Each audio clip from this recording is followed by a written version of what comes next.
Good morning YouTube, Reseller Mom here. Welcome to today's video. Today I'm doing just a quick video about safety compliance document requests for Amazon FBA because that is a huge hot topic right now. I believe it was yesterday sometime Amazon came through and has put out requests for a whole bunch of safety documents. You should have received an email about this, and I've seen at least half a dozen posts on Facebook about what are these documents, what do I need to do, what's the repercussions for not doing, etc. So, first, public announcement for your information. If you are on Facebook and you're following these threads, you do not need to type in the comments section in order to follow a thread or get notifications about a thread when somebody has posted. If you just click the three little dots next to the title on the top of the post, there is a little button where it says turn on notifications for this post. That is my go-to. Any type of question or thread that I'm interested in, I turn on the notifications for it so that I can follow along with what the answers are. Also, while Facebook is a great place to get information, it usually just is to send me into a direction of what more to research. Not everybody posts exact truths on Facebook. You know, the internet is a great resource for things, but definitely check and double check to make sure that you're getting legit information. I have most of the time people post correct information, but every once in a while I see somebody post something that is not correct, or maybe it's gray, in a gray area. There was one post today that I was following about the requirement for shoe boxes, and a lot of companies are ditching the shoe box when shipping their online orders out to you, and if you are reselling from those and you don't have the product box, can you still ship them out for Amazon FBA? And some people say yes, some people say no. So that is one that, you know, you'd want to make sure you're doing correctly, because if you mess something like that up, it could have repercussions to your account. At the end of the day, your account, you need to make sure the health of your account is up to speed and take care of any issues with your account, and use all of the resources available to you to make the best decisions. So, back to product compliance requests. In the email that you should have received saying that you now have documentation request, you need to go to your account dashboard, your account health dashboard. And this is a dashboard you want to be up and up on and know how to interpret it and keep it in good standing. As you can see here, this is mine. My account is about 6 years old. It will be 6 years old in April, May. And it has some dings on it. These are things that I am working on. All of the dings here have either cases or things going on with them, and you need to know how that all works. I can't get into all of that in this video because I need to do a short video, but some of these you will clear up and they will stay on your account for 6 months. Some are more important than others, and some, once you get them cleared off, they will fall off your dashboard. So sometimes you will see an email response from Amazon that says, you know, we've received your product, you know, paperwork or whatnot, but it is still going to be reflective on your dashboard, and you need to wait 6 months for them to fall off. So it's good to set maybe a notification in your calendar to double check those at 6 months and 1 day to make sure that it has fallen off. For defect rates and shipping performance, you want to make sure those are staying good. I know some people during the Q4 drama of the post office, some of these got a little crazy and they did wind up moving from the green to the yellow, but once things get cleared up, you should move back into the green. For this last Q4, I did over 2,000 merchant fulfilled orders. I did wind up having to cancel 2 because I either ran out of the product or Amazon oversold me. Kind of hard to determine. I'm going to blame Amazon though, because I shouldn't. I mean, we tried to do inventory pretty darn good, but 2 got away from me. I don't know.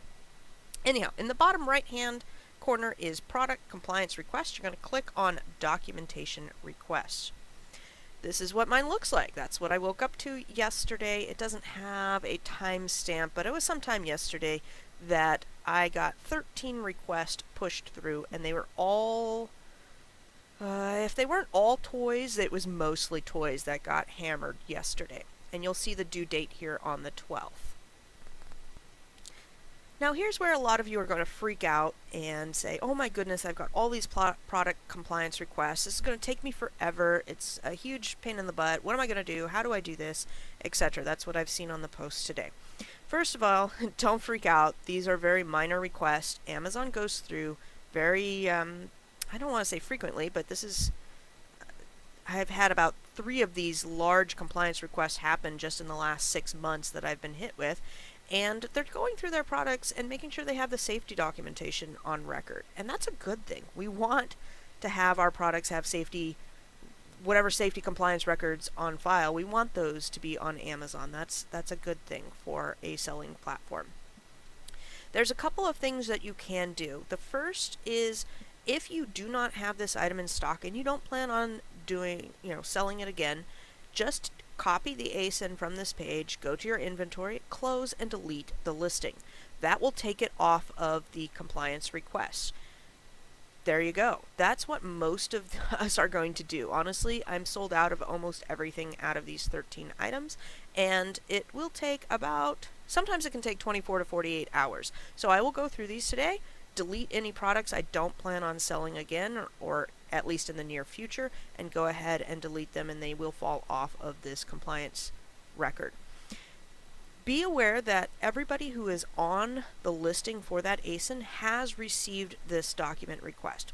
So if me and Steve are both on the listing and Steve wants to sell the item and he finds the documentation and submits it, it should be good for the listing, and then it will fall off my side as well. That is also something that could happen. If you do have stock of the item, but it's not something you really want to sell for the long time, you have until February 12th to sell out of that item. So go ahead and, maybe price accordingly, do some advertising, create a coupon, whatever you got to do to sell out of that product, and then close and delete the listing. If you don't close and delete the listing, that's okay. Amazon's going to do it for you on February 12th. However, I have seen a few posts today that say that from the previous ones, Amazon said they would delete the listing, and they have not. My guess is that the documentation was submitted and made that ASIN okay, so it's no longer needed for that, and people can still sell that product online because they are now in compliance and have all the documentation they need. Alright, so that should have cleared up 90 to 99% of your documentation problems with Amazon, right? Go through, delete, sell out, you're good to go. But let's say you do want to sell that item, or it's a private label item, or it's an item that you do plan on wholesaling and you want to get the information to comply with Amazon. You will need to provide documentation or appeal. Now, let me talk about the appeal really quick. The appeal is only if what they're asking for is not applicable to what you're selling. So let's say it thinks your item is a toy for children 12 and under, and really your item is not a toy for children 12 and under. That's where the appeal button would come into play, and you would provide evidence or explain why your item is not for children under 12, and then they would not require the documentation for children's toys for that item.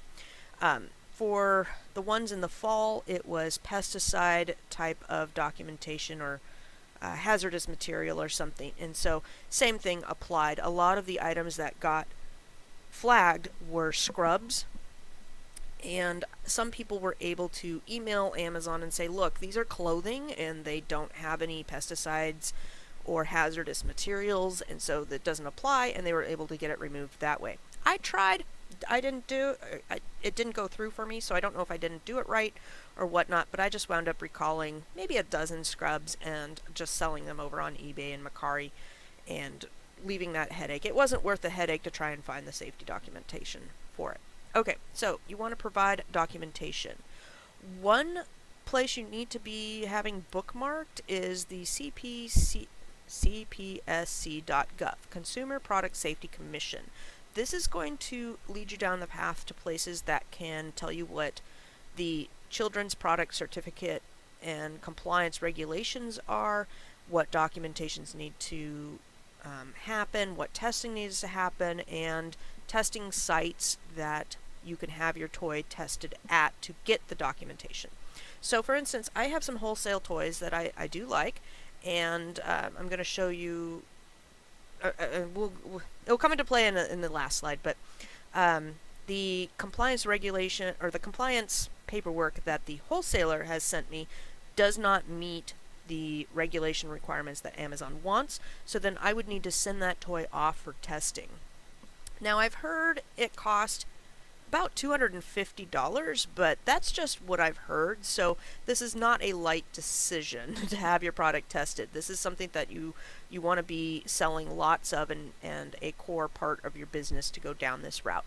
You can also look for recalls and any sort of, if your product has any sort of problems with it. So let's say you wanted to sell a particular baby item that you picked up, but there's something fishy going on. You could check this site to see if it's been recalled for whatever reason, and I don't believe there is a single platform out there that allows you to sell recalled or products that have some sort of problem with it on there. I believe that would violate terms of service with Amazon, eBay, Etsy, kind of everybody. So if you have a product that is recalled for whatever reason, I believe you need to dispose of it in terms of whatever the company says. So anyhow, it would be in the paperwork. That's kind of going off on a tangent. We're going to move on.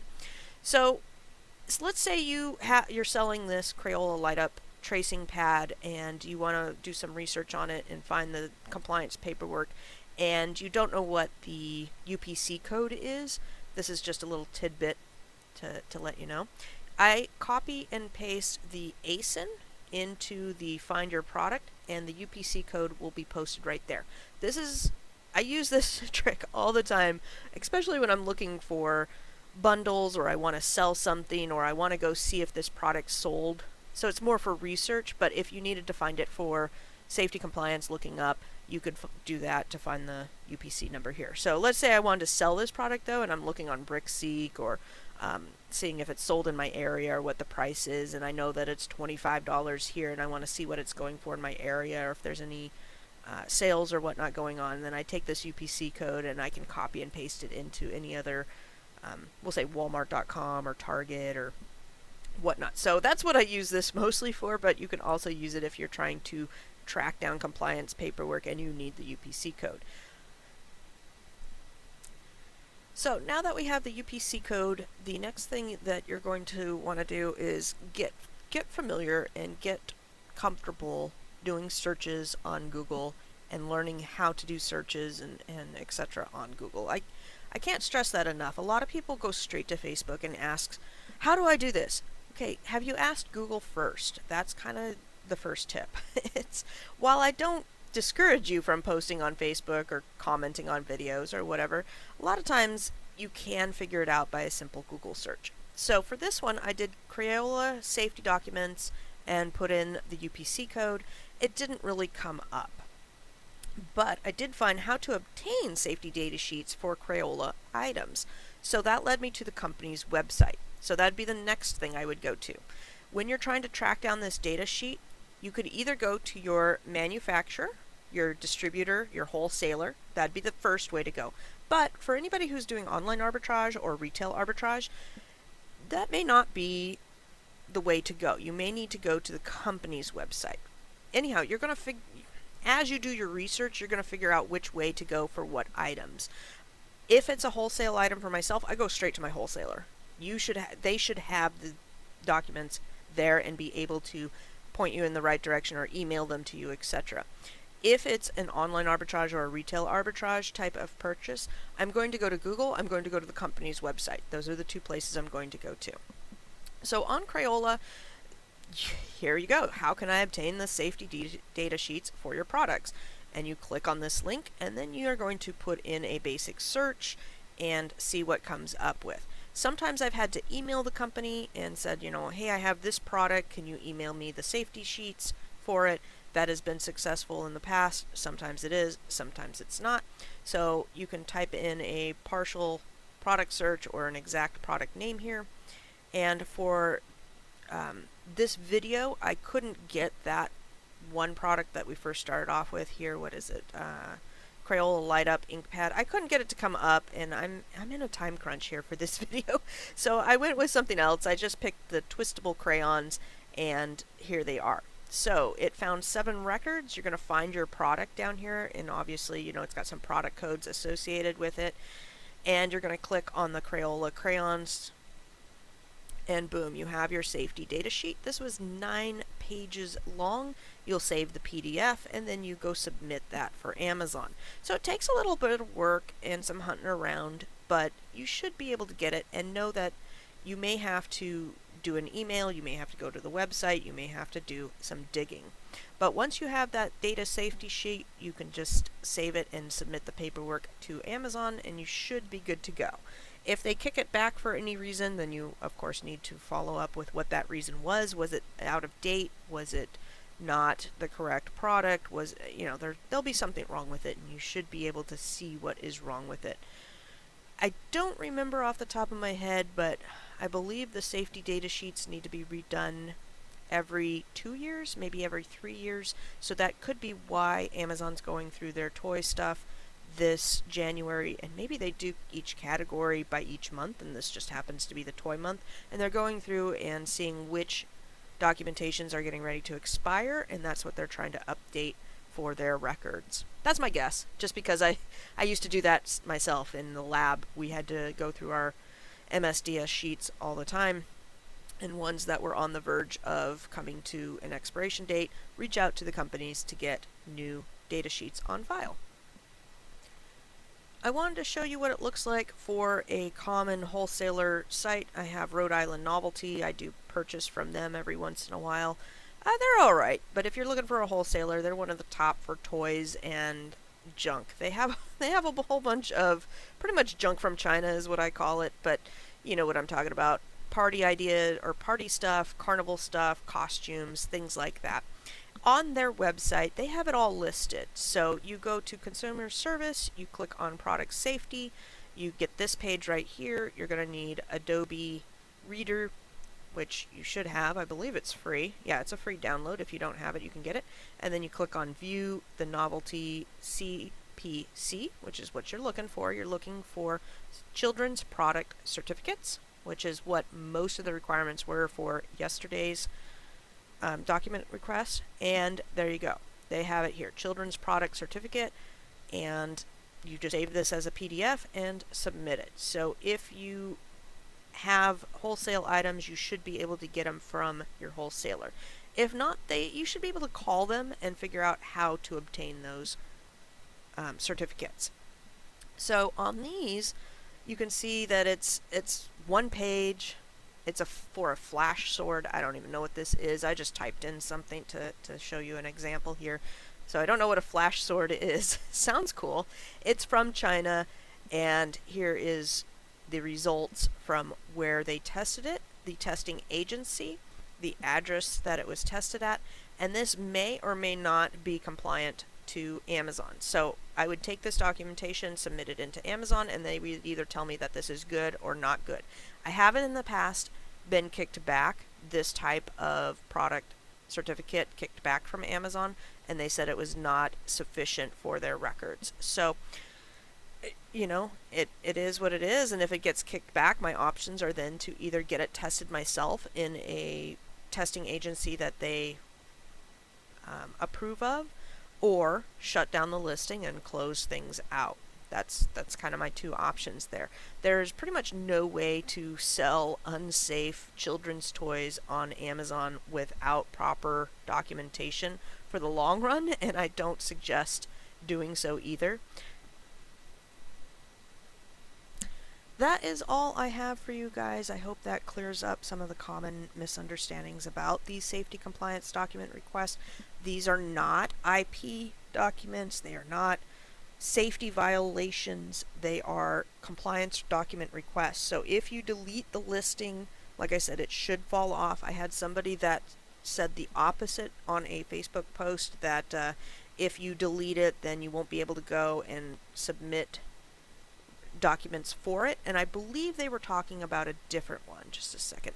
On this dashboard right here, if you have food and product safety issues, I believe right here, that is where that comes into play. That if you delete the listing and close that out, you won't be able to add the documents and appeal anymore, but I'm not quite sure. I do know that for these safety document requirements, that if you delete and close the listing out, it does fall off your page, and pretty quickly too. I've had some fall off in a couple hours, some take a day or two, but they do not affect your account health in any way at this point. Right now, it's just Amazon trying to gather up information, but it is something that you do need to be aware of and take care of.